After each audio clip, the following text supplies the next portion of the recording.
Imagine for a moment that somewhere in the middle of Texas there was a large foreign military base, say Chinese or Russian. Imagine that thousands of armed foreign troops were constantly patrolling American streets in military vehicles.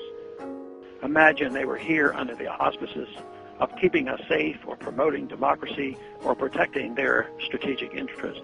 Imagine they operated outside of U.S. law and that the Constitution did not apply to them. Imagine that every now and then they made mistakes or acted on bad information and accidentally killed or terrorized innocent Americans, including women and children, most of the time with little or no repercussions or consequences. Imagine that they set up checkpoints on our soil and routinely searched and ransacked entire neighborhoods of homes.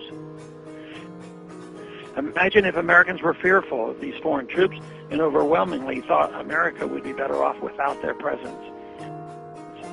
Imagine if some Americans were so angry about them being in Texas that they actually joined together to fight them off in defense of our soil and sovereignty because leadership in our government refused or were unable to do so. Imagine that those Americans were labeled terrorists or insurgents for their defensive actions and routinely killed or captured and tortured by the foreign troops on our land.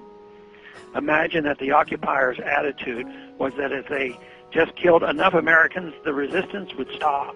But instead, for every American killed, 10 more would take up arms against them, resulting in perpetual bloodshed. Imagine if most of the citizens of the foreign land also wanted these troops to return home. Imagine if they elected a leader who promised to bring them home and put an end to this horror. Imagine if that leader changed his mind once he took office. The reality is that our military presence on foreign soil is as offensive to the people that live there as armed Chinese troops would be if they were stationed in Texas. We would not stand for it here, but we have had a globe-straddling empire and a very intrusive foreign policy for decades that incites a lot of hatred and resentment toward us.